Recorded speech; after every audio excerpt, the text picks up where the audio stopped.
Hello and welcome to the Explorers League. My name's Dan, and today we are doing the Session Zero for our Mage 20 campaign. It's Capricorn 3? No, Yeah, it's the Capricorn 3. Yeah. Which I did actually have to look for quite a while to find a space program that wasn't already a thing that existed. There's quite a few of them by this point. We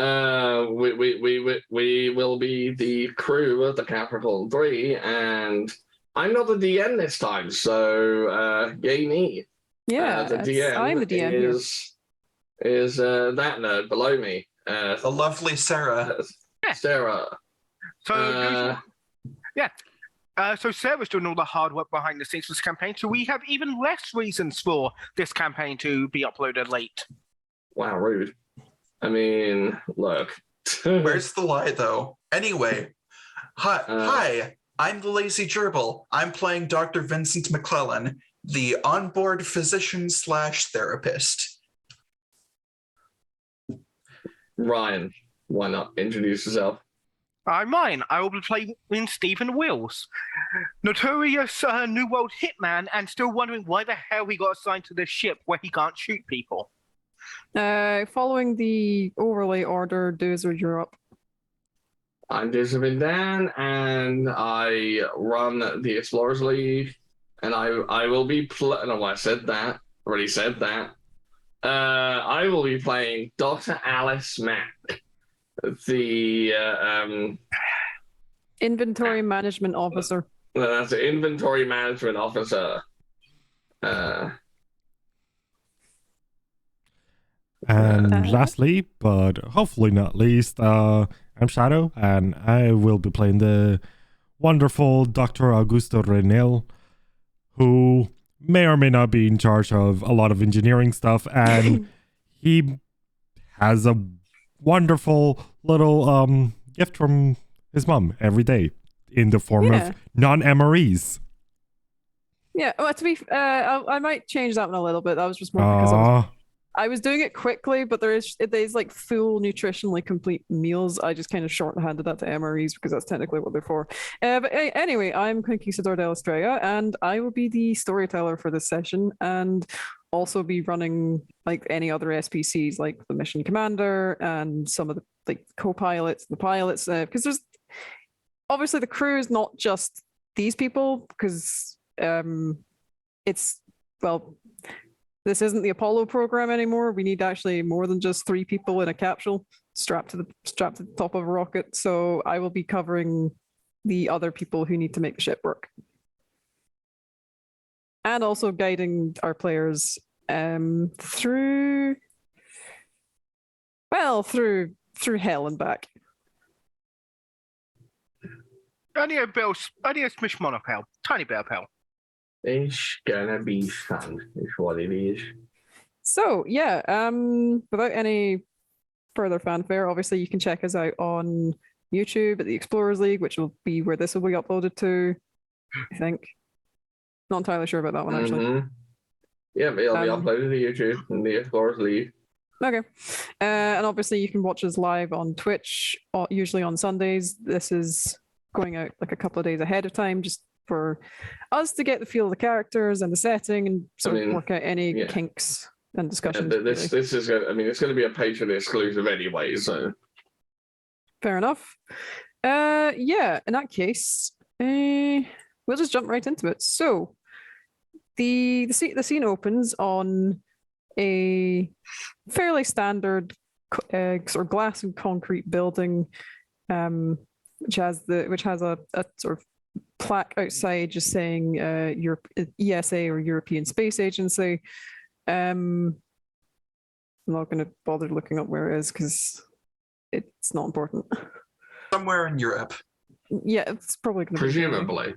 So as the camera then pans inwards, just past various offices and various sort of just administrative buildings. This isn't the actual launch pad. We do cut to a much more clinical room where the floors become tiled and the walls become like very pristine, much more like a hospital. before we come to a single room just off the end of one corridor, and in that room is Dr. Vincent McClellan. And Gerbil, take it away. So as the camera zooms in on Dr. McClellan, currently he is sitting at his desk going over some patient files, sipping on a cup of tea with a tortoiseshell cat sleeping soundly in his lap. Dr. McClellan is 4'5", with raven black hair and beard. He has a waxed mustache that curls up like this. He has wavy black hair that is currently tied up in like a ponytail. And he has large round glasses that perpetually slide down his nose that he constantly adjusts. He's probably also actually in fairly good shape at the moment because he has had 10 months of not so much regular astronaut training. He was kind of brought on board as a late addition to the project. So he's been given the 10-month crash course. So he's probably looking very fit, but also quite tired. He has an endurance runner's physique. Not so much strong, but you know, he can go for a long time. Mm-hmm. And he's just sitting there scritching parsley and sipping some tea. I will say, for the purposes of this, you will have already interviewed the mission commander. She's currently busy doing like final preparations for the launch soon, so she's not available right now. This is just basically the interviews with the rest of the crew. And he presses a button on the intercom and goes, Julia, could you send in Dr. Augusto? Certainly. I believe he's waiting outside, Doctor. All right. Would you be so kind as to send him in? Yeah. Just a sort of fairly regular receptionist, just hair tied back in like a neat bun, wearing a shirt and a tie, not a tie, but wearing like a shirt and a jacket and a skirt, and just she goes over to the reception to where Dr. Raynell is, and just says, Dr. McClellan will see you now. Please follow me. She just sort of okay. Yeah, it's not far. It's more just making sure that you get there safely, just because need to make sure that nothing happens suddenly. She just leads you into Dr. McClellan's office and then just quietly closes the door. The moment a new person walks in the office, Parsley jumps off of Dr. McClellan's lap and rubs up on your leg. Raynell does look at the cat, sort of lean down, pet it. Raynell himself being a 5'8" tall Landerish, he also has a similar runner physique, very much not strong. That's not the word you would use for Raynell. Dexterous, maybe, not strong. He's kind of waifish in stature. Yeah. So there are a multitude of well-upholstered, comfy-looking chairs, and as you walk in, Dr. McClellan goes, just pick a seat anywhere. Would you care for a cup of tea? Yeah, I'm used to being offered coffee. I guess Do you take milk or sugar, or just dark? Haven't really had, and I normally don't have coffee either. Sheer willpower is really my way to stay awake. He's pouring a cup of tea. Oh, it's a herbal blend. No caffeine. Oh, sure. Whatever you think is tastier. I mean, try it for yourself. See what you like. Okay. He'll take it however you gave it, and then add milk. Probably not milk. He doesn't like milk. You also But probably. tend not to add milk to herbal. Yeah. Yeah, that sounded weird. I've done that before. It doesn't taste nice. I don't know tea, but he does. He would make that mistake. Anyway. I was tired and it was dark and I forgot to put the lights on, so I just grabbed a random tea bag and then made a regular cup of tea. And just, why does it taste funny? Okay, so gross. Yeah. So as you sit down and get comfortable, Dr. McClellan goes, you filled out the questionnaire, right? Believe so. Yeah, you would have all had like a just regular questionnaire as to what you would want to discuss with the therapist, since you're going to be spending the next 10 years together. All right. So, I mean, normally with these kinds of sessions, I like ask a leading question to get you to open up, but I'd like you to lead this. So, what do you feel you'd like to talk about? So we're gonna be. Are you? If I remember right, your name was in the passenger list, right? You're coming aboard? I'm a crew member. Right. Yes. That's what I meant. Sorry. No offense taken. I'll be is English also your first language, or? Yes, like I grew up in the north of London, of England. Right. I grew up speaking too, so I get confused sometimes. Spanish. Anyway, so, the cat sneezes. The cat sneezes. Yep. I mean, yeah, it's cats just randomly sneeze. Yeah, he just looks very distracted towards the cat and goes, bless you. And if you allow the cat, she will just jump up in your lap and curl up. He does look weird, like he hasn't really had much contact with animals, but he'll awkwardly pet it. She's purring. She loves it. Very, very soon you have a cat just not so much curled up, but kind of like started off as curled up and then over the course of like 5 minutes just kind of spilled out. So you're just kind of vaguely carrying a cat on your lap rather than just neatly containing one. It is. Presley is very, very much doing the cats are liquid right now. Oh yeah, she's also surprisingly heavy for a cat her size. Am I doing it right? Whoa, she's heavy. Is she? Oh, she's a very special cat. Right. So, what do you know about the mission so far? If the question is am I enlightened? Yes. That wasn't quite the question. I think that was in the manifest that was given. I am familiar with the etheric realm. Right. So, but this isn't an interview for me. This is supposed to be an interview for you. Right, but you said to lead it. So I was just making, clarifying what you knew. Very, very briefly, while you guys are speaking, the camera will just sort of pan actually up through the security camera in the corner because it's still making sure that nobody's actually like just suddenly having a medical emergency. On the other side of it, the visual feed is what's only coming through. There's no microphone, so there's nothing actually being like the whoever's monitoring it can't hear you. It's just a regular security guard just sitting there with a cup of coffee, just making sure that everything's fine, until he gets a tap on his shoulder, at which point the security guard is replaced by a man in a black suit, and they just sit down and continue monitoring, and then we cut back to the rest of the scene.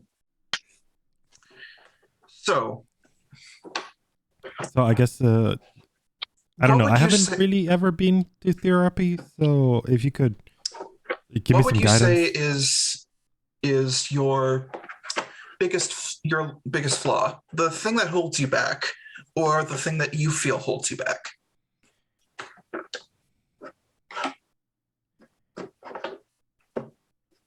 Well, my friends always said I should stop being so fucking impatient. So probably that. Hmm.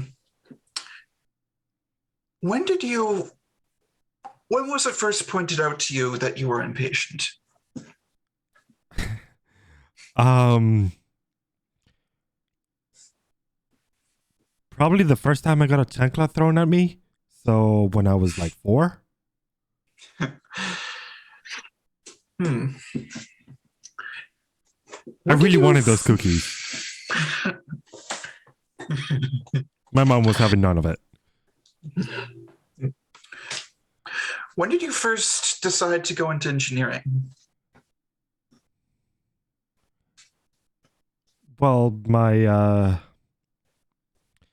dad worked engineering, and I sort of helped him with some soldering and stuff, and I was interested. So You'd consider your relationship with your father and your mother overall positive?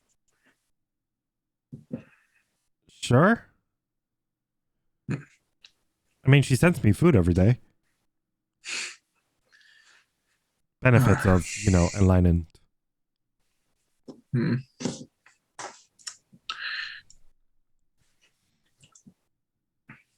So, is there anything else like you'd want to touch on? I don't know. I guess what annoys you so I can not do it? Honestly, very, very little annoys me. I mean,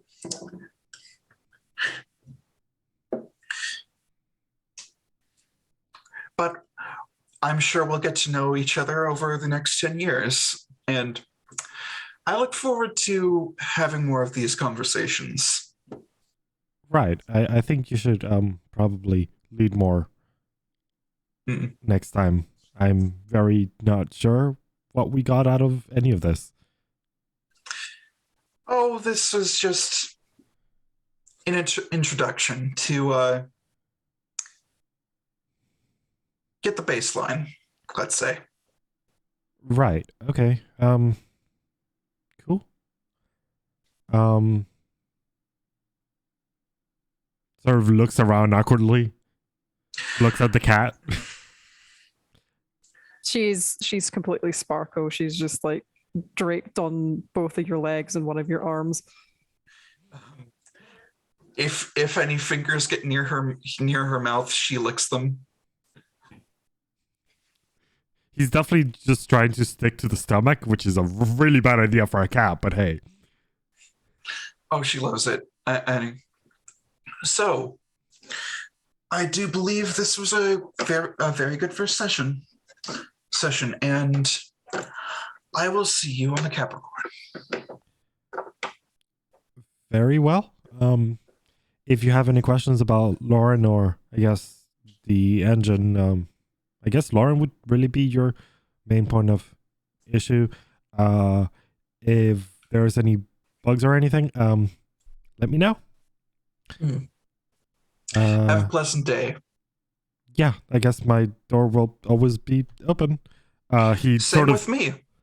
looks to try and figure out how to get a cat off of him.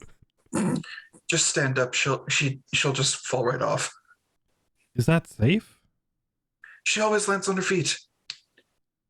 Okay. He tries to stand up very awkwardly. Oh yeah. As you stand up, she just kind of goes. It was just sliding off, and then just with a slightly indignant meow, just wanders back over to Dr. McClellan. The cat, you definitely get the "why did you move? I was comfy" eyes. Oh He yeah, it's looks like sad. how dare my bed move beneath me? Sorry. And as you start leaving, the cat just speaks up and goes, "I was having a lovely nap." The fuck?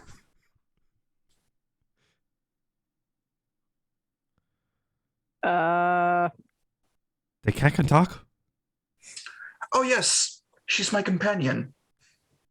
And I pick her up and goes, and just pet her and pet her and goes, and the Parsley just looks straight at you and goes, "You're enlightened, aren't you?" This Sorry, I is not haven't the met many common- talking cats. To be fair, like companions as a whole are not very common in your particular division of the ESA. Definitely not in mine. And That's my my meaning. It's division is like, probably NASA. So, oh so yeah, the cat you're sorry, yeah, you've been brought over from NASA.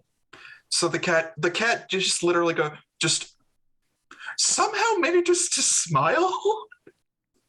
You get the feeling that the cat is smiling at you and just goes, Looks very "It was lovely Cheshire to- cat. It was lovely to meet you," and literally waves with her paw. That's not gonna get old or stop being freaky. Awesome. He turns around and leaves. All right, and with that, that's Dr. Raynell's session concluded. Who would like to be the next one? I feel like Alice is in the office as Dr. Raynell leaves, and as Dr. Raynell is coming out, Alice is there, and she's tapping away on a data pad,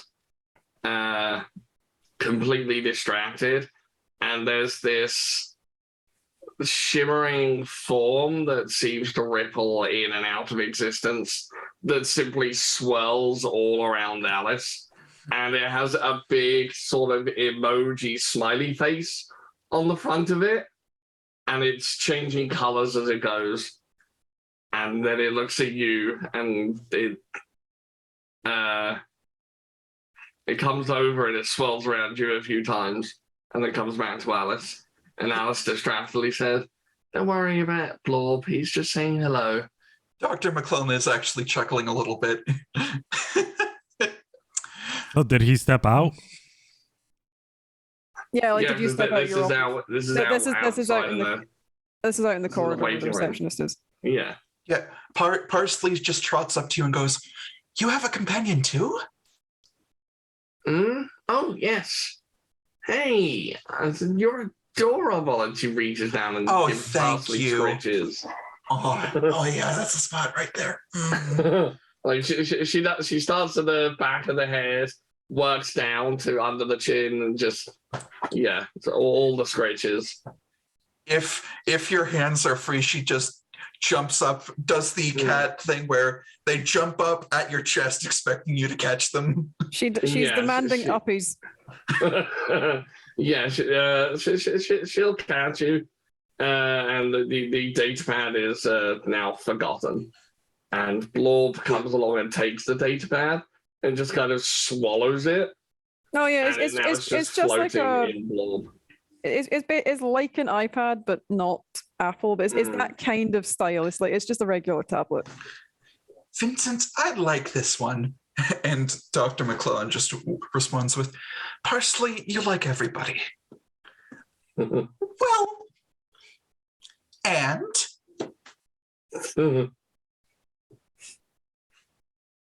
this one is very good at petting. And Dr. McClellan clown starts with, "So let's start with a simple question." I'm assuming this is like after you guys have gone into the room. Yeah. Let's start with a simple question. No, please don't do that. That is my stomach. So what attracted you to the Capricorn project? I was told about it. How long is the Capricorn? Oh, pardon me. I'm sorry. How long has the Capricorn project been planned for? It's been in the works for about 5-6 years at this point. Obviously, you're now on the Capricorn 3.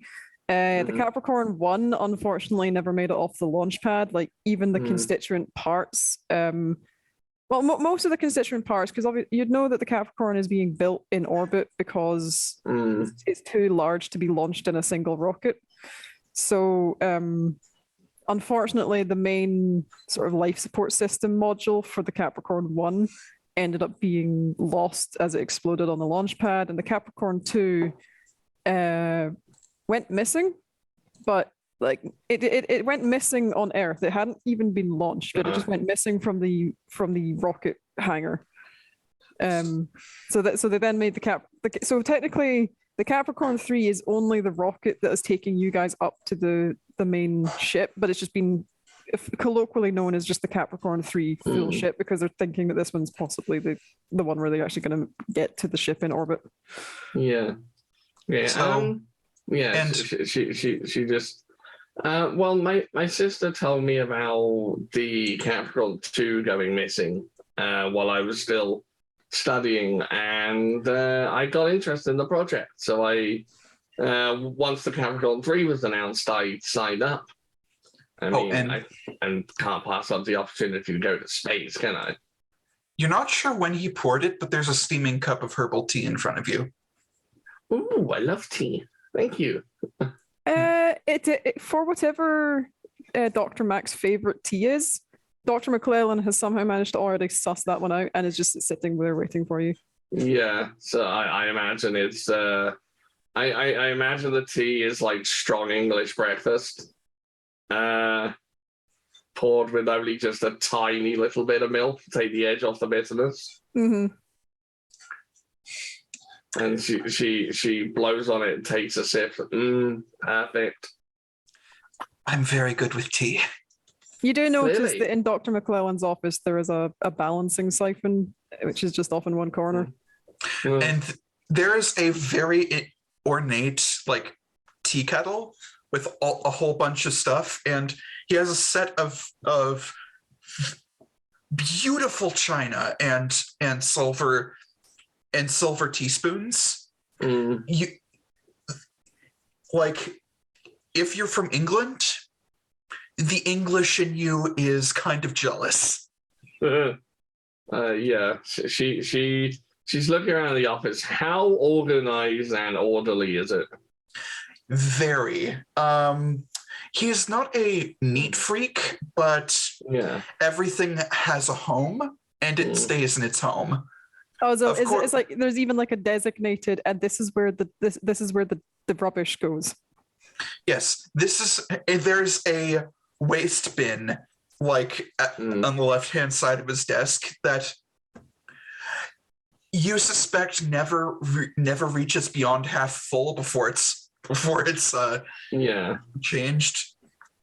Yeah, I imagine that I imagine she looks around and then she nods with approval at the fastidiousness of your organizational process. The only messy thing about this office is that there's cat hair absolutely everywhere. Yeah. Oh, that's just kind of like you can deep clean a room and there will still be cat hair. The only place where there isn't cat hair is the tea making place, and you suspect Parsley is smart enough not to go there. Yeah. So you have a good relationship with your sister. Yeah, we did along. She was my mentor while I was studying. She really helped me out. And you didn't feel stifled by your sister's shadow at all? Nope. Should I have? Oh no, it's just everybody has different reactions. And my role is as an impartial ear. Oh no, we get along fine. She sends me puzzles regularly. Logical puzzles, lateral thinking, that sort of thing. What's your favorite type of puzzle?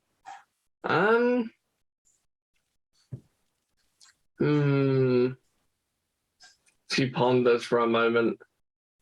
I think probably Probably those ones where you have to figure out how to. I don't know. Maybe Sudoku. Actually, Sudoku's fun. That's always a tough one to puzzle out. If you'll pardon the pun. Perhaps you love the puzzles because they're from your sister. Maybe, but the puzzles are fun anyway. What would you say is your biggest weakness as a person?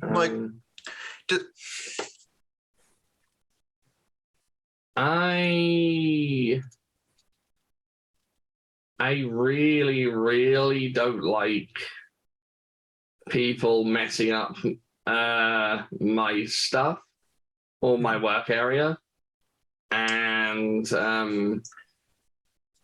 do you find that you are incapable of relaxing if your workspace isn't in order? And she's absolutely. And speaking of that, and she gestures with her hand, and she is going to use forces to clean up all the cat hair in the room. And Parsley just looks up and goes, "That's a lovely trick." Yeah, but it's all now just in a ball, but a very densely packed ball. If it's close enough, Dr. McClellan just plucks it out of the air and puts it in the rubbish bin. Yeah. Thank you for that. That's okay. My office will be clean for the next 30 minutes. It will. It's like, and she looks down at Parsley and goes, "That sounds like a challenge."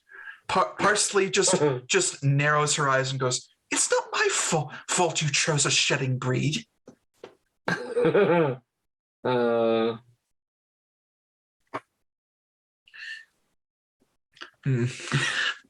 And Dr. McClellan does chuckle at that and go, "So, I think this was a very productive first session. So we were just getting the baseline, introducing myself. If you ever want to talk, my door is always open." And he does pull out a schedule. I should have had Dr. Duranel do this too. Oh, well, I'll wave him down later. Would you please look at the schedule and pick a day when you would be most comfortable having our weekly session? Mondays. It's the first day of the week. Would you just sign on the paper at which work interval you would like the session to happen? She picks out the pen and she quickly signs. And we'll figure that out later. But you pick a time. Yeah, she I think she's probably already written down the time.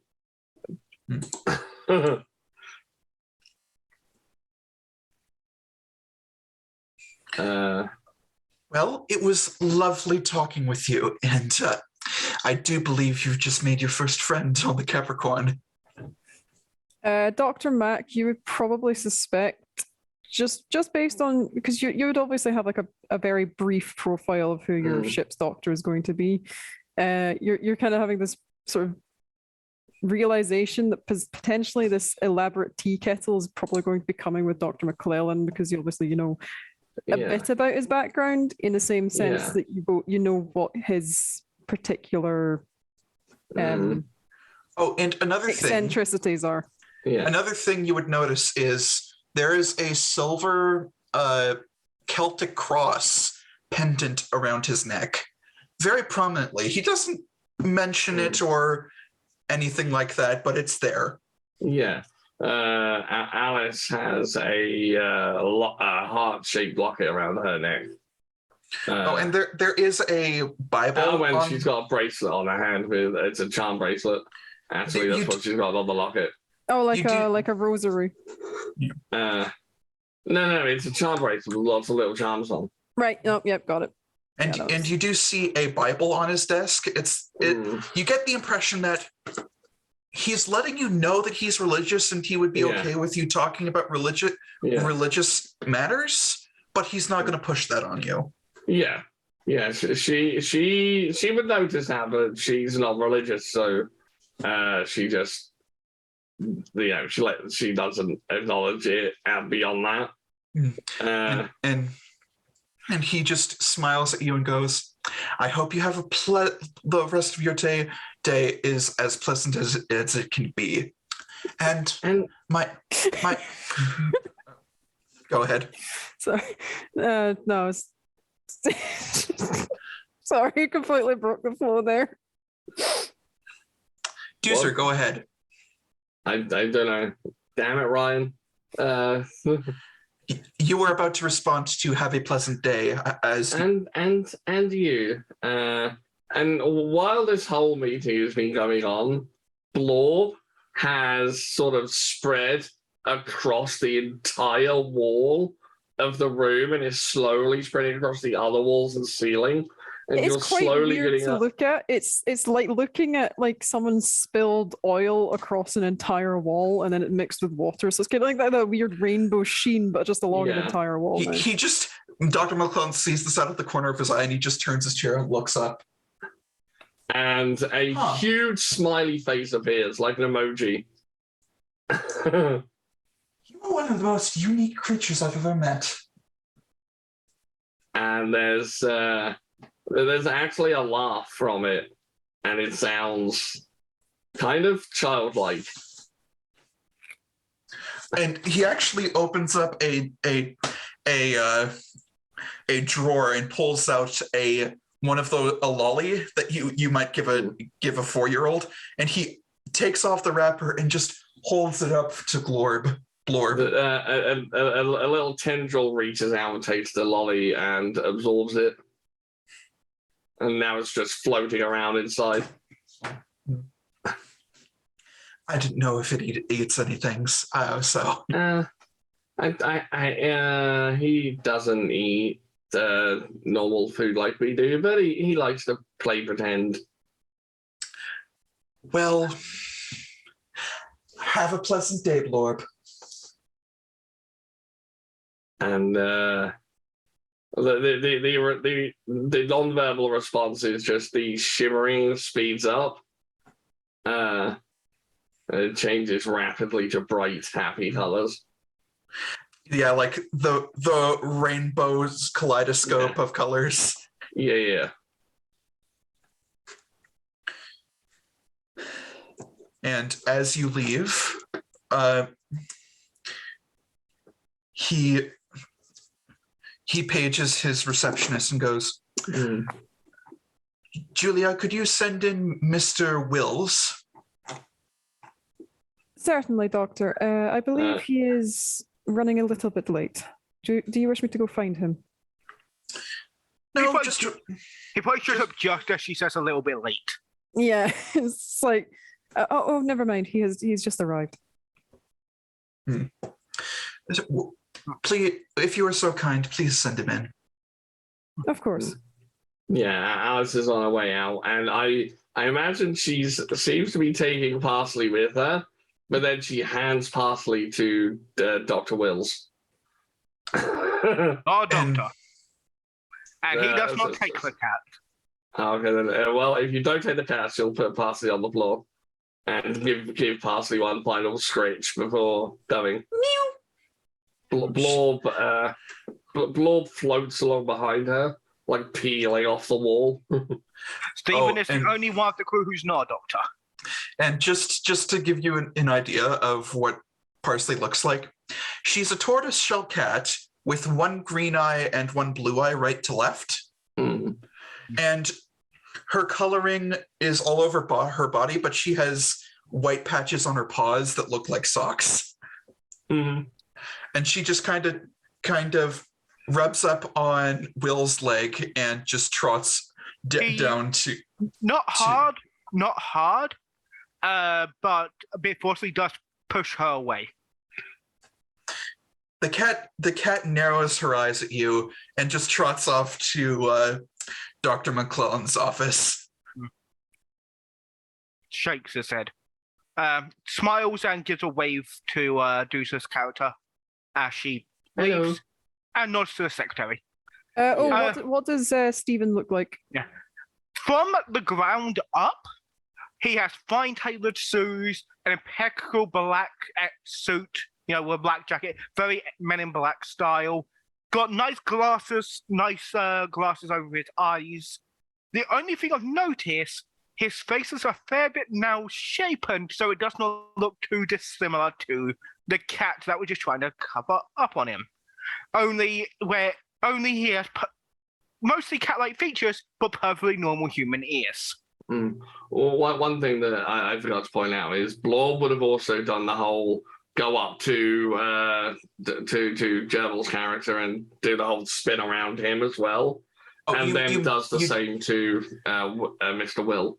As he gets near as well, he kind of shoots it away. Yeah, but Blorb does this emoji sad face and flies back over to Alice.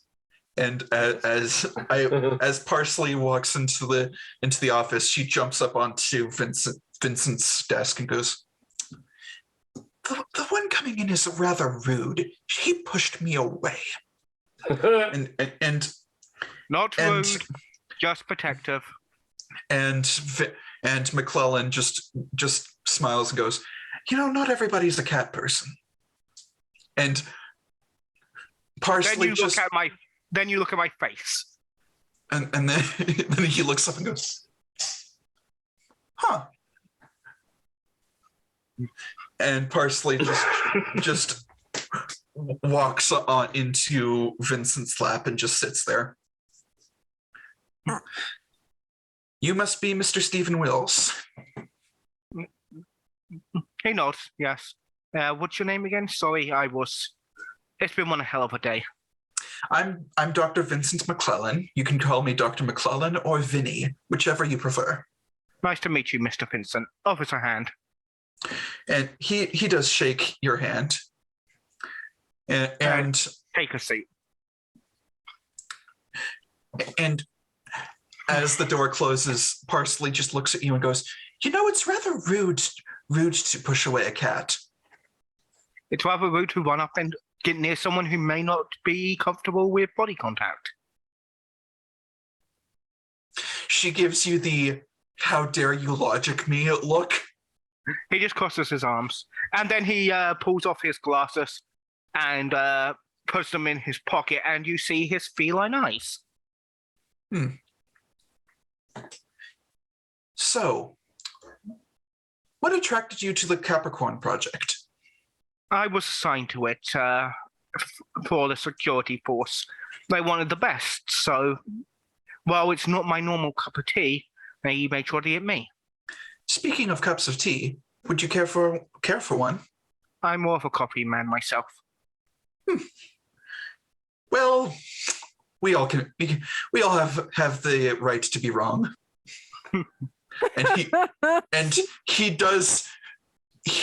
It's a well-meaning joke.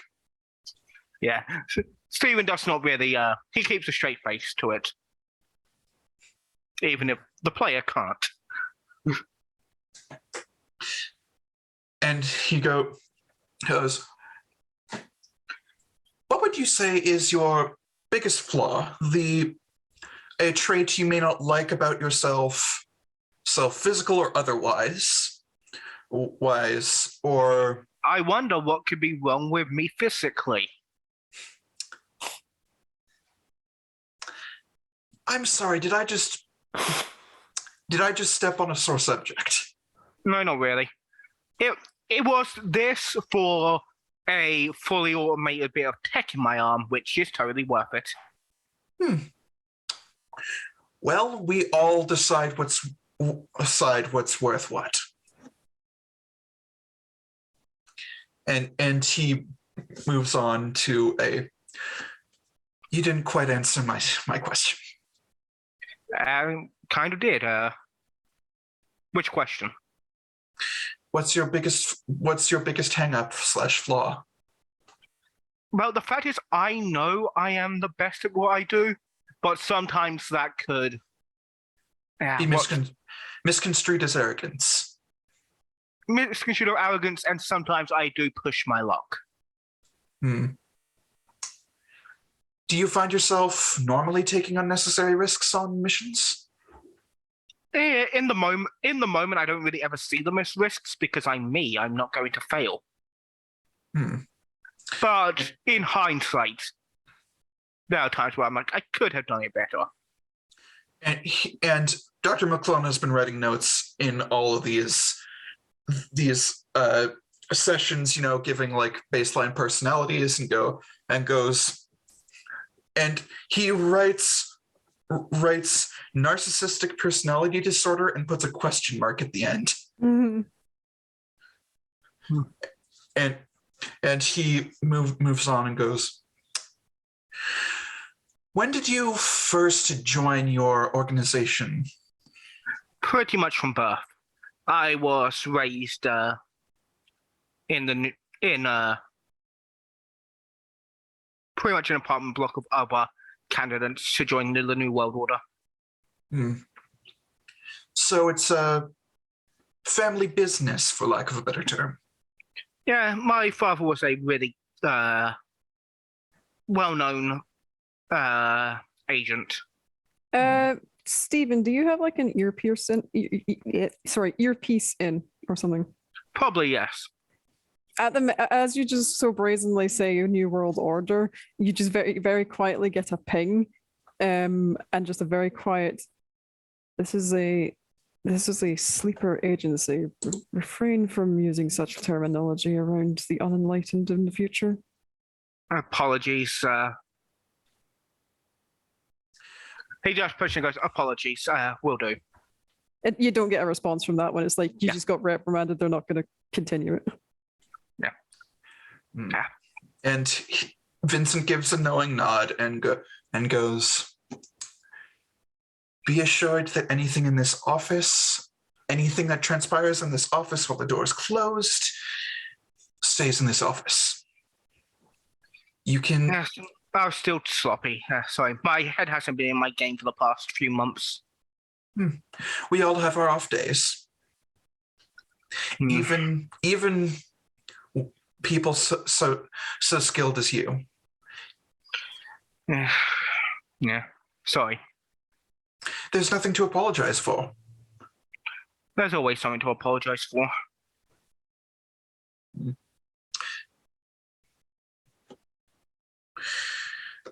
When did you undergo your procedure to implant the tech? Around the age of 13, I think. That's rather young for... Was the decision... Did you make the decision, or was the decision made for you? Well, having the prosthetic meant I could focus on more other terms of our character. What's the technocrats term for the spheres? They still call them the spheres of reality, but they don't have them as like an absolute sort of concept. This is a discipline. It's more just like they treat them more like fields of study in a university.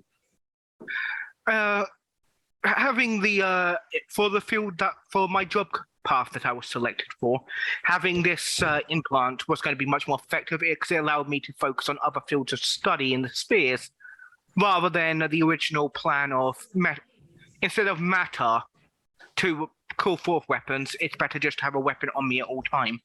That way I was able to focus more on the study of the mind. That way, in case mistakes do happen while on assignments, I could fix up sleeper involvement if need be. What do the Society of Ether call mind by just... The noetic sciences. It's kind of like sort of umbrella term. So you studied the noetic sciences. Indeed, as well as biology and What's the term for correspondence? The technical. There's either I would say spatial correspondence for that one because they specifically treat it as moving through space. Yes, as well as spatial correspondence, which I finished top of my study group, and as I said, the bionic sciences. For myself, my main fields of study have been the noetic sciences, etheric biology, with an undergraduate in the dimensional sciences. You know, gives a solid note to that.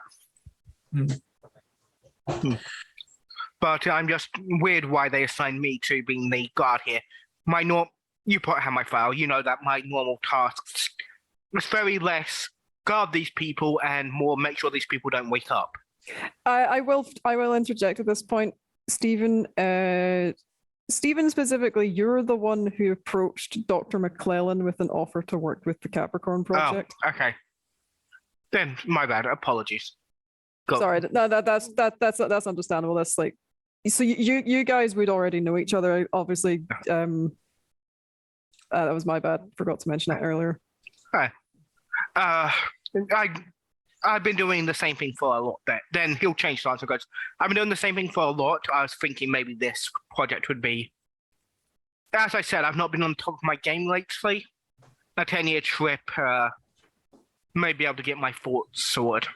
Sometimes a change of scenery is the best way to calm a mind. He nods. And he pulls out a schedule and goes, as a part of the Capricorn mission, you are obligated to come to my office at least once every 2 weeks. For now, I have set as I can do weekly sessions if you so desire. So please, on this sheet, write down the frequency of sessions you would like and which day and time you would like them to happen on. He would put down Sunday 9 a.m. 9 p.m. not a.m. Every 2 weeks. Thank you very much. Please have a pleasant day. You too, Doc. He gets up and leaves. And as the door closes, Vincent sort of leans back in his chair and sips on his tea and just looks at Parsley and goes,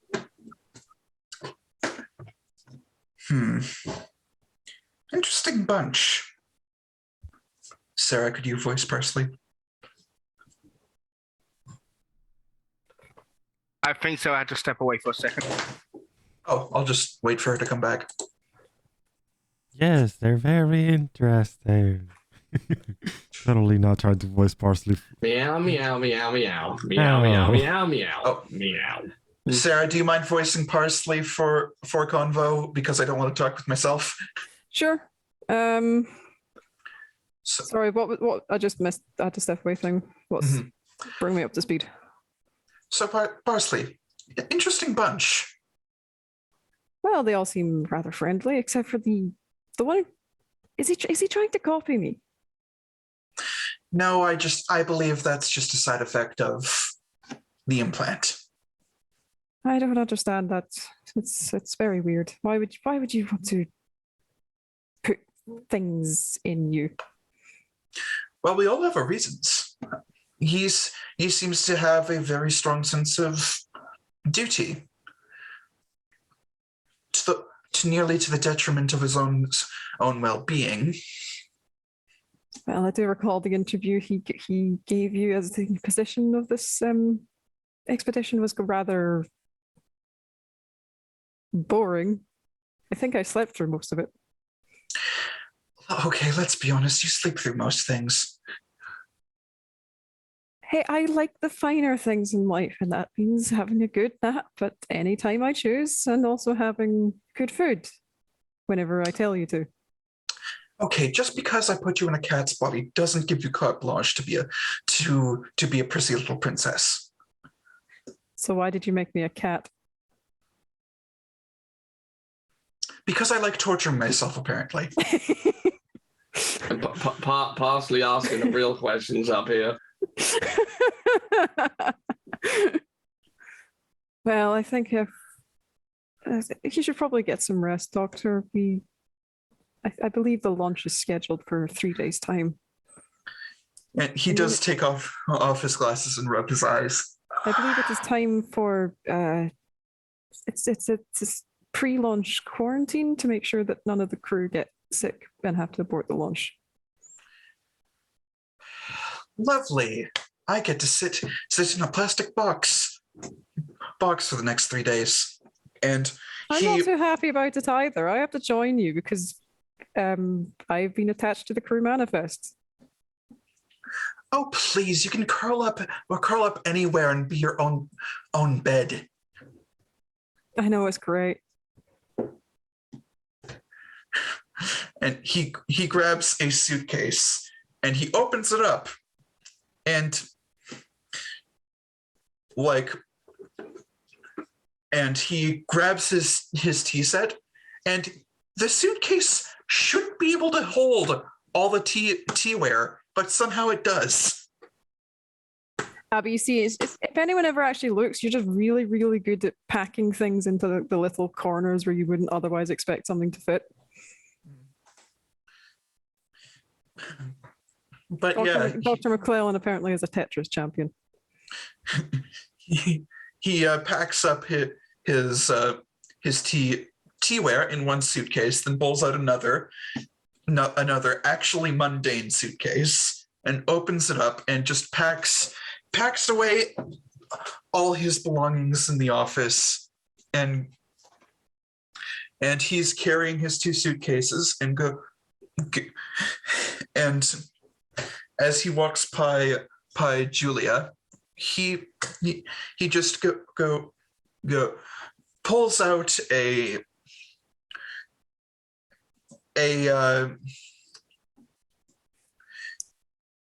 check for it's around like 1,500 pounds. So about just about €2,000, I think, currently at current conversion. And goes, I don't say this often enough. You have made my life infinitely easier, and I couldn't have run this office without you. Well, thank you, Dr. McClellan. This is quite unnecessary, though. I was. Oh, please! It's my parting gift. I won't be on Earth for the next 10 years, and I want. Of course, Doctor. I want you to know that you are appreciated. She does smile at that one and just kind of looks around, is like, well, at least someone here in the space agency appreciates me. Chin up. Chin up. Just be glad. Take pride in the fact that without you, nothing would get fucking done. Without people like you, nothing would ever get fucking done in this place. Dr. McClellan, this is a consolation prize for me. I wanted to be an astronaut from when I was a little girl, but I have asthma, so I was medically unfit. And he does take a serious face and just pulls up a stool and sits down and goes, you have a physical limitation that disqualified you from a very, very intensive field. That doesn't mean you aren't that you aren't valuable. No, I know that I'm valued. It's just, everyone forgets about the receptionist, or everyone expects that I'm just there. You know how it is. You wouldn't believe the amount of times I've been told that I look better if I smile. It was that jackass Ethan, wasn't it? She is very quiet for a couple of moments, and then just kind of she just sort of turns, gets up, and just gathers up her things, because basically these three were the last appointments of the day before you went into quarantine with them. So she's like already ready to finish for the day, and as she's just walking away, just like I'm glad the Capricorn one exploded.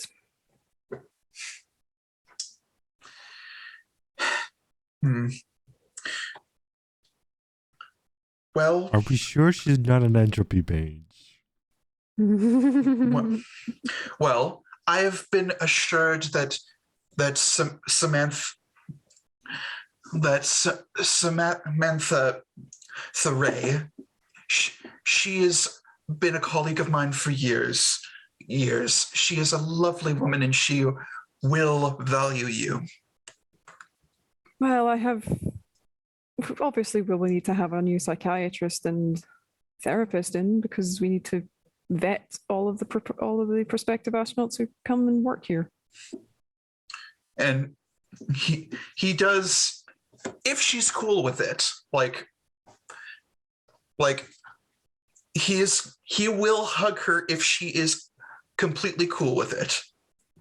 She doesn't push you away, but she's a little startled at being given a hug. Like it was not on the cards for her at all in this conversation. And he just goes, "I'm sorry, was that too forward?" No, it just wasn't expecting it.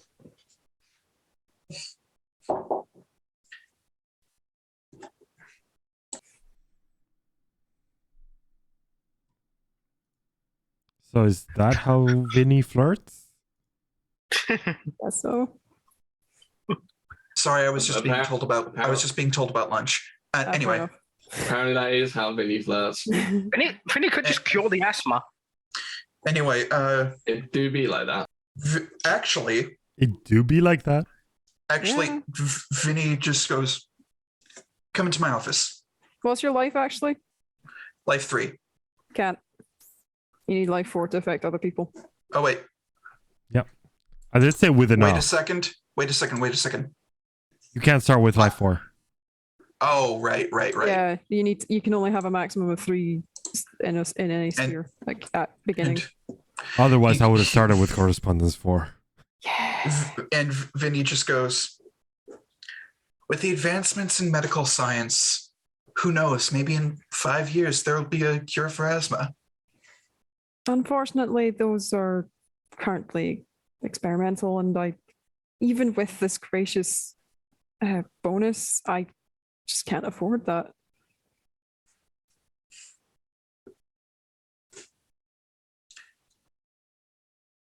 Don't give up on your dream. It may seem impossible now, but life finds a way.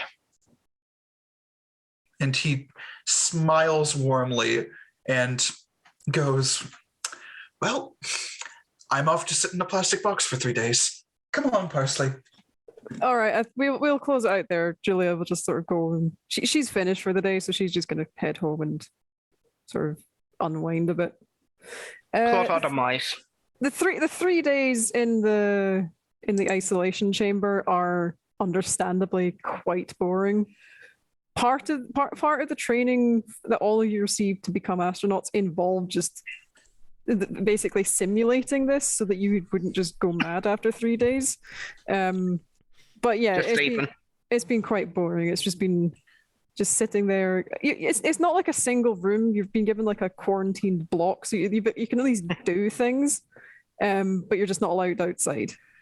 Vinny has been spending this time basically doing a one-person Bible study, basically reading his Bible, meditating on it, and doing prayerful meditation, that sort of thing. Renell has only left his room to acquire more paper, as he's been doing math. You think he doesn't really leave his room. He's If come anyone, he's come out for paper, meals, and to go to the bathroom, and that's it. yeah, Steven's basically, mostly been playing Room Factory 5 on the Switch. Yeah. Alice has been spending her 3 days making her own replica of Raynol's tea maker. you Yeah, mean the others in the McClellan? the others in the Oh yeah, Because You mean Raynell doesn't make tea. no, that's Vincent. It's McClellan. It would be Yeah, McClellan's. yes. Sorry, my bad. Yeah, it's Devil's character's tea maker. Yeah, the other three Three? four. Four. Yeah, because there's 8 of you. The other 4 crew members. So you've obviously got Commander Harahan. She's spent most of the time actually just keeping on top with her physical fitness while also just essentially doing the final pre-flight checks. And just every now and again, she's just with like a clipboard with some various forms, which she then hands to the people at the door to make sure that there's no contamination. It's like, pass these messages along. So she's still working even during the isolation. Oh yeah, no, Raynell would add a couple forms to that at the end. Like clearly whatever paper he has retrieved, whenever she goes to give a form, there's like another stack that he puts on top and then disappears back into his. Dr. Raynell is one of the main reasons why Commander Harahan is still working during these three days and not just taking some time where she's not actually having to do anything. Because every few hours you just approach her with another stack of papers and she just sighs and just gives it a signature. Now and then Stephen would help her commander with, laying the load. Mm-hmm. At some point during those 3 days, Dr. McClellan basically corners Renell and gets him to sign the schedule. Yeah, he just signs it for I don't know, Tuesday at 11. Yeah, so oh yeah. I imagine Alice speeds time up for the captain so that she can get the paperwork done quickly and actually get some free time. If you want to roll for I'll say you can do that multiple times. I'm only going to have it rolled once because it's in narrative time. So if you just want to actually roll for that to see how effective it is, it would be obviously time plus arete plus half of willpower. Or you can use the macro. Yep. Just so I'm clear, how do you roll spheres? You go to attributes and abilities and click the cast button. Everyone should have it. Yes, actually, we do. Also, I think if you copied it from my sheet, it still had a 4th of willpower. Oh right, yeah. In that case, yeah, that's the one we'd settled on. That was my bad. Did we settle on 4th or half? Because I think we went back to half because 4th didn't make a lot of change. Florida, what are you?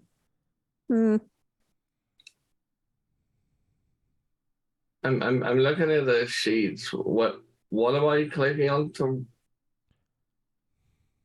roll? Go to your character sheet. Go to attributes and abilities, and there should be. It's at the top next to character sheet. Mm-hmm. Like it's not part of the character sheet itself. It's at the top. It's a different tab. Yeah. Oh, attributes. Oh, right. All right. Sorry. Yeah, like next to bio and info. Yeah. Okay, so I'm rolling.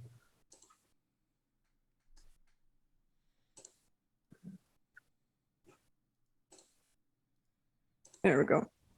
We got that one added correctly. Ignore my roll, I was just testing it. Yeah, that's fine. And good thing I did because that was a shit roll. Lol. Yeah, it was. Yeah, remember that in so that's actually a total of net 0 because one success. It's calculated correctly. Yeah, no, it calculates it. What's the modifier? What's my arete? Your arete is your enlightenment. It should get the arete directly, so you don't have to put it in as a modifier. Yeah, you just click it and say what sphere you're using. Okay, then difficulty. because you're not actually having to rewind anything, you're just kind of nudging it. I would say difficulty 3. Ooh, That's gonna get a lot of successes. one can hope. Even Five. with a 1, that's a lot. Technically, Yeah. that should be. No, difficulty in the system is the 6. Oh. Yeah, difficulty is not the Oh. number of successes, is the That's why what I you was compare asking what the against. difficulty was. Right. That's why Okay. I No. asked what the difficulty was. Yeah. So that's sorry, my bad. I was thinking of So, 5. So I yeah. was thinking of 3 successes. So if it was difficulty 6, he would get 1, 2, 3, 4 successes. Yeah. So okay, that was just my bad. So I will say, Yeah. it'll be difficulty 6. I was looking for 3 successes. That's yep. Well, yeah, I would get 3 successes because the 1 counts without a success, which, by the way, is something I really hate in this system. I know it's Can we just not do that? Yeah, I mean, we can just not do that. The Yeah, problem is most but- of the sheet is coded that way, and I I can't. know it's change that. it's coded for M20, so we can't really mess around with it too Yeah. much. True. Well, Anyway. Unless we all want to make custom rolls all the time. No, please no. Exactly. Plus no. Just don't- Okay. Just So, don't yeah, roll you- once. You'll have enough That's of simple. you'll have enough of Mm. enough focus and concentration to occasionally speed up time whenever Dr. Raynell Mm. comes up with another stack of papers. Yep. As a note, if and then- anyone actually looks into his room whenever he's holed up in there, it's a mixture of him playing Switch and him writing like a mad person on the paper. How is he writing like a mad person and still beating me at Mario Kart? I'm sure his Switch is hacked. I imagine when anybody looks in Alice's room when her door's open, you see Blob. Occasionally, Blob will. You know one of the Windows screensavers when you just have the shape that just bounces around the screen. That's what Like the Blob's doing DVD. around the room. That's what Blob's doing around the room. He's basically a Windows screensaver. Oh, as for Parsley, Parsley has just been wandering around, and when no sleepers are around, just having conversations with the enlightened crew, and she particularly likes pestering the commander. Yeah, it's kind of one of those. The commander's not having time to herself because on one hand she's got Dr. Raynell constantly giving her more requisition forms and just random bits of. Actually, They're not incidentally, even what are the things you requisition. keep? What is it that you keep sending her? It's probably not even her. He's still contacting like the people working on Lauren. Oh right, yeah. Make so- it like yeah. have you checked this? Have you checked that? I looked over this piece of the code and I need to change this part of the electrical engineering. He's being a nitpicky engineer. Yes. Stephen does try to, whenever he sees Vincent heading towards the commander, Stephen Vincent? now and then does try, not Vincent, what's the healing doc's name again? Sorry. Vincent. Vincent. Vincent yeah. is the healing doc. Yeah, but yeah. he's not the one who's constantly bothering her. I know, Yeah. but Joe just says that he does try to go to the commander. Oh right. No, that's the cat. That's That's the cat. Parsley. Oh, And- awesome. Parsley just kind of trots up to the commander and goes and just rubs up on her leg. I and try to keep the cat away from the commander. The cat just dodges you. She's a Pretty smart cat. Pretty much for 3 days, it's a Tom and Jerry cartoon at that point. Yeah, no, it's you've got like several memes colliding at once. You've got the Always Sunny in Philadelphia chalkboard meme with Raynell. You've got the Windows screensaver meme with Dr. Mac, and then you've just got a Tom and Jerry cartoon happening in the corner. Trust me, Yes. I've chased cats. It does not end well for the chaser. No. She runs around a corner, quickly scrabbles to a stop, runs directly through your legs, and jumps into the commander's lap. I mean, the commander is like aware of this, so she's now just kind of like got a practice kind of coordination of every time Cat leaps, commander just stops what she's doing, catches Cat in midair, plonks her down, and continues like nothing happens. Yeah. Like, I she's will going to a mention routine- cats are liquid. Yeah. You Yeah, have that's no the- hope of stopping them. Oh, and she the for mission commander has some skills. Mm. and Parsley for sure scarfs around her neck if she allows it. Honestly, a bit of this is just so Stephen can do a bit of exercise, and he knows trying to stop this cat from being a cat is probably the best exercise he's going to get in the 3 Oh, days. yeah. It's the most cardio you've actually done outside of the intense training. Oh, and I this do have a cat question. is- With 4 people, we have what? 2 pilots, the captain, and then the drive engineer, right? I have Yeah, a the question. engineering technician. He's not like a full doctor. He's just like a specialist in propulsion systems. Yeah, I probably He's a- been like, whenever not in my room, so whenever mealtime or whatever else, I've just been poking him, like bothering him about the drive. He's Jonathan Artea. I have a question. Hmm? We agreed that one of the NPCs would be an ex-fling of mine because of my flaw. Which one is that? That is Lieutenant Mackenzie Winters, who is one of the pilots. Yeah. She has been giving you the cold shoulder this entire time.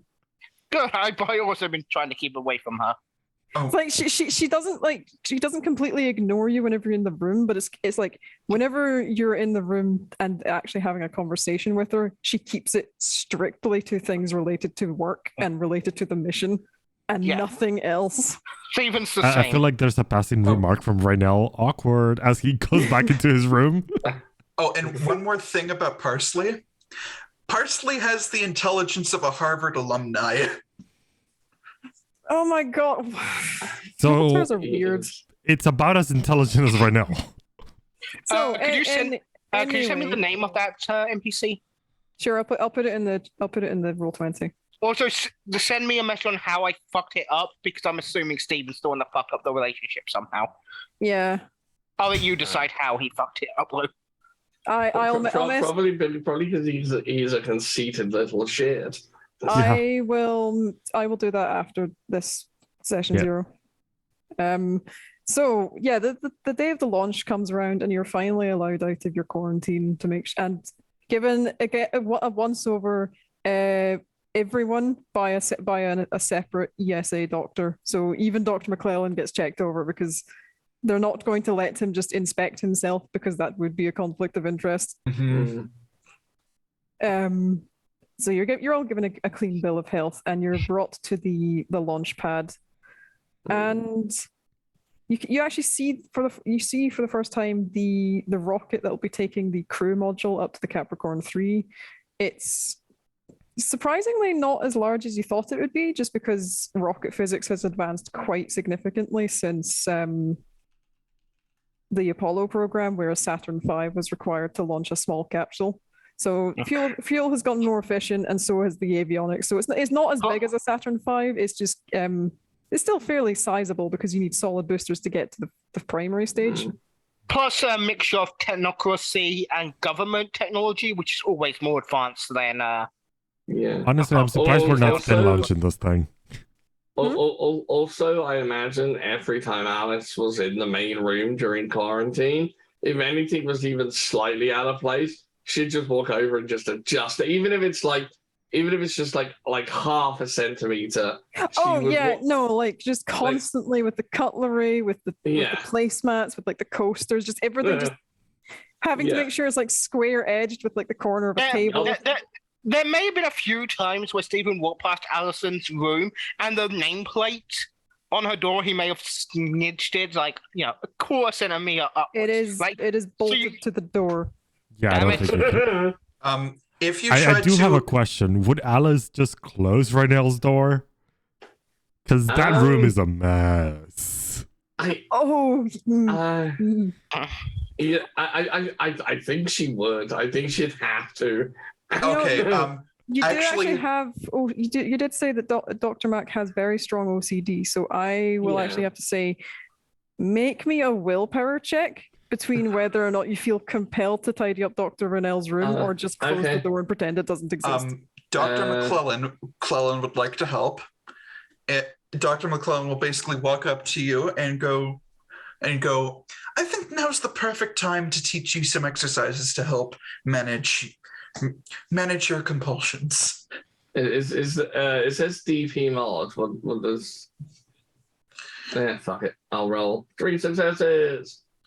So, if I may, if you're okay with it, Deuce, I would like to say that Dr. McClellan just gently guides Alice to his office and he teaches her some like exercises that to basically distract her mind from the messiness and also calm her down so that her OCD isn't as bad. Yeah. She takes it on board, but you get the feeling she already knows some practices and they help ever so slightly, but she just really hates disorder. She likes to know exactly where everything is. And Can we just say you do the meditation because I've got 15 minutes left when you. it's fine. She does all that, and I wasn't going to make it a scene or anything. yeah. When here's a question.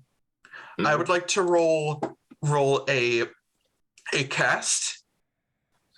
I would like to. What are you trying to do? I want to make a herbal tea that will calm Alice's mind. I'm just. You don't need to roll for that. You'll have done that. We're on the launch pad now. We have 15 minutes.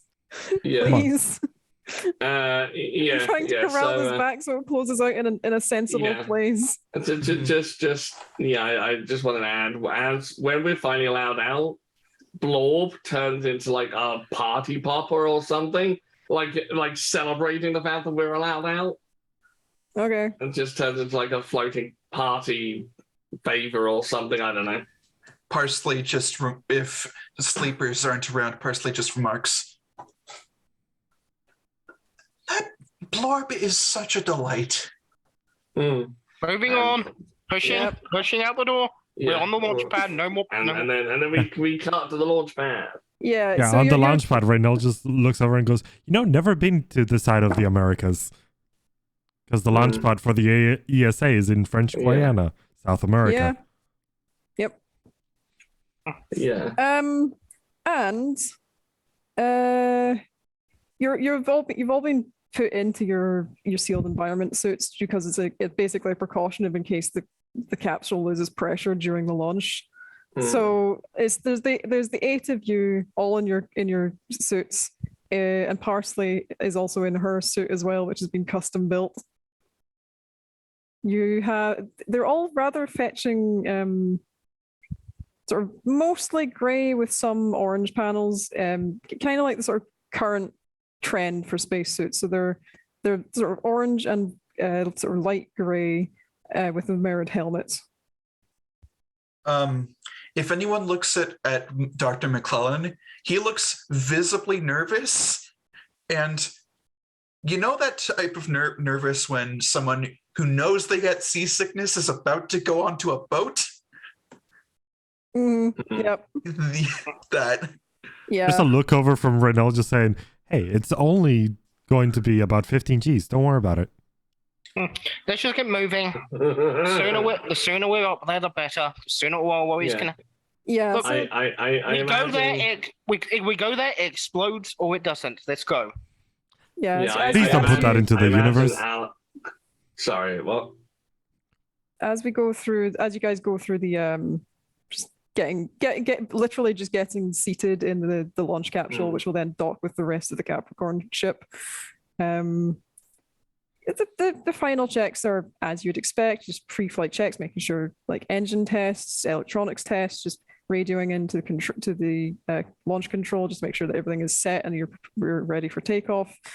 And the moment itself comes, and it's the mission control goes T-5, 4, 3, 2, 1, main engine ignition. We have liftoff. As you're all pushed into your seats as at the force of the acceleration as you lift off. Mhm. And he is on the verge of throwing up. I'm not going to have you roll for that. So the launch is actually quite uneventful. It's obviously very, very physically demanding, but that's what you've had the training for. And the 8 of you are just sitting in the capsule with a cat who is, she doesn't have her own seat, but she has like a specific harness to put the cat in. And she's for once not being liquid because she also realizes that this is dangerous. As you burst through the cloud layer, because obviously the crew module does have windows so that you can see just in case the electronics fail. As you burst through the cloud layer and you sort of head off towards the low reaches of orbit around the Earth, you actually see the full Capricorn vessel for the first time. It is about 300 meters long. There's a large ring section in the center, which connects to both ends. So you've got one end, which is very clearly the propulsion system and the engines. The other end, which appears to be more like the pilot section. And then right in the middle, right in the middle is a rotating ring, at which you've been informed is where you'll be staying when you're not on duty. And I'll just sort of breeze through this because we've got a bit of a time limit. You sort of dock safely with the Capricorn. Once you're all safely aboard, the crew module from the rocket jettisons to begin its descent back to Earth because it was meant to be recoverable. And as you're all set in, the 2 pilots, Mackenzie Winters and Second Lieutenant Felipe Enrique Castillo, also it's like they take their seats at the cockpit at the front of the Capricorn, and you're all greeted with a voice as you are welcomed aboard of the shipboard's computer, Lauren, who just kind of goes, it's good to see you. I've been expecting your arrival. It seems that you were delayed by about 20 seconds, but that is understandable. It is not an exact science launching yourself into space. I must say, Lauren, it is a pleasure to finally meet you. I've heard a lot about you. The pleasure is mine, Dr. McClellan. Now, if you will take your seats, we will begin the ignition sequence for the helical entropic light engine. I think the 20 seconds was the additional cat wait. When Lauren mentions that there was a 20-second delay, Alice says, "Don't worry, I've already adjusted everyone's schedules to make up for the delay, and I imagine if there's a delay with anything else coming up, she knows because she has time magic, so she's aware of things that are gonna fuck up with her schedule." So she's like, "I've also planned for this, and this." Oh God. An OCD person with time magic. Please, everybody. Commander Harahan, you are in control, but I am the shipboard's computer. I insist that everyone takes their seats prior to the ignition of the helical entropic limitless light drive. Yep. And we take our seats. Yeah. Steven's still blaming. Raynell takes his seat and goes, Lauren, can you double check all of the safety parameters on the hull drive? Of course, Dr. Raynell. I've been checking the propulsion systems for the last 2 days while you were in quarantine. Everything seems to be ready to go. She actually says everything seems to be ready to go. Vinny just looks around and goes, "Did you really have to name its hell engine?" I did not name it. The name was approved by the Research and Development Division of the Void Engineers conglomerate. If you have any questions, you might want to take it up with them. But for now, get ready to look. Let's get used to our surroundings. We will be spending a lot of time together over the next 10 years. I'm looking forward to it. And she just kind of takes over because with a nod from the commander, who's just making sure that the physical ship is okay. It's like, at your leave, Commander. I wait the instruction. I imagine Fennell's from the definitely connected his switch to local Wi-Fi and is beginning to check over Lauren's debug information. Yeah, I imagine Blob, for the moment we left quarantine, has been pretending to be a screen protector on Alice's datapad Okay, this yeah, whole time. that makes sense.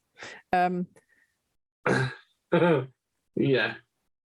This is the Capricorn 3 rocket. All crew are accounted for and have strapped into their launch harnesses, awaiting final countdowns for the ignition of the Hell drive. And this is like a broadcast to mission control, because obviously they gave the computer radio access because she governs the entire ship. Yeah. It was one of those. She was going to have it anyway. It was better to officially say that she has it. Like I imagine, as a joke, Alice bought a copy of Doom to give to Dr. Raynell and Ryan's character Stephen, so they can play that together, because hey, we're on a Hell engine and we're going Nice, I out like to that one. space. Yeah, and You know, we are taking a quick detour to Mars, so Doom is quite topical. Why If do we you think find- I got the game? If we find a portal to hell, we don't try to mine it for energy.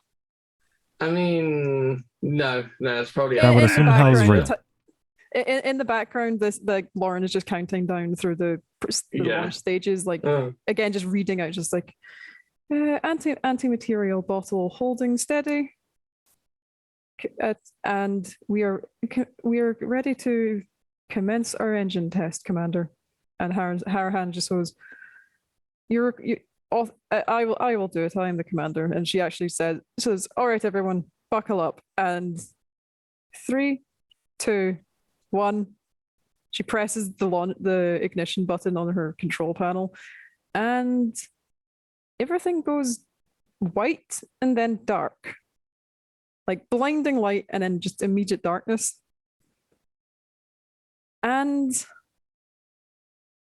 you all hear a horrendous scream that just echoes through the entire Capricorn in that brief moment before you all lose consciousness. And we will leave it there to pick up next week. It's session 1. Yep. Oh, Fun. so we're going straight into crash landing on Mars. Yes. Yes. Fun. Yeah. I'm sorry just for being a bit rushed. I was just trying to make sure I got That's to fine, that that's fine. point where the Hell drive was started. Yeah. It's fine. Yeah, so I did not assume that. I did not expect to have a rivalry with the cat, but here we are. Yeah. All hail the cat. Yeah, the cat's the real commander, I guess. No. Yeah. No. I imagine Blob plays with the cat a lot as well. Like, I imagine Blob like floats around, like bounces and sort of like bounces onto the cat and completely wraps around it, so it's like absorbs the cat and then flies away, and the cat tries to catch Blob. Oh yeah. Do away you from. have a specific orb intrigue? 'Cause that's sliding very close to some categories on a certain orange bannered website. No. Okay, just checking. I'm trying to decipher what you actually meant, and my brain's off. Yeah, I have no idea what you're talking about. I'm pretty Pornhub's sure it's colors are orange. Anyway, See, when I hear orange, I think Hacker News or whatever the site is. I was gonna say it starts with a P and ends with an UB, but Yeah, I was trying to lead in that one, but okay. Yeah, no, I think of the completely different site. Anyway, so yeah, that's why it was a Anyway. little bit more condensed right towards the end, because I was wanting to make sure you got guys to that thing. Oh, So- I know what you're talking about now. What? Yep. I don't, Next and I would like to time- keep it that way. Next Yeah. time on the We'll Capricorn 3 protect your mission. innocent and pure mind. Next time on the Capricorn 3 mission. Fucking hell, it's like herding cats. Ironically. Yeah, who'd have thought? Yeah, next time we'll see what happens and where has the ship ended up? Because clearly something has gone wrong with the Hell Drive. Yes. Also, would as have far as guessed? herding cats, or as far as herding cats goes, feel my pain, Lauren. Feel my pain. Sarah. Her name's Sarah. Sarah, whatever. I mean, Lauren now is the ship. Sarah. Feel my pain, Sarah. Feel my pain. Oh no, I've been doing this for years, but yeah. Yeah, I think we've all felt this pain. Yeah, So- probably. But real quick, just because Ryan does need to go. What did you guys think of the introductory session 0? I enjoyed it. I thought it was fun. Also, that does. Now I'm wondering, have you GM'd before, Jebel? Before that, Ryan. Kevin? Hi, yeah. I need to be going soon. Like, in a Yeah. few minutes. So what did you think about the intro session, real quick, before you have to It was leave? fun. Again, it was fun. Again, honestly, I wasn't planning to have a rivalry with the cat, but because I was lost and I thought everyone else was nice to the cat, I was like, at least one of us has to be a dick to the cat, don't we? I mean, No. how you responded to the cat was entirely up to you. And if it's in Steven's character to be a dick to cats, then yeah. Not even a dick to cats, he's just not an animal person. Again, he's very by himself. I mean, he very much is an animal person, though. Like, he's quite literally a cat person. Yeah. Exactly, I have to assert dominance to this other cat. All right, so let's Right, I have to head out now. Yeah. Good night, Yeah. all. Bye. Bye. So to answer your question, Doozer, yes, I have DM'd before. All right. I have I was GM'd just before. wondering because. Okay, well, now all the cameras broke, so do we want to end it Yup. here for the thing? Yeah, let's just end it here. Let's end it. Bye. Thank Bye. you for watching. Bye. Happy Thanks for supporting us on birthday. Patreon. Stop Bye. it. That's not a thing. Stop making Never. it a thing. Never I mean, that's will. the thing is that he's in charge of the recording, so it's always going to be a thing because Yeah. he's an arsehole. Yep, it do be like that. Honestly, I'm just saying Bye. it's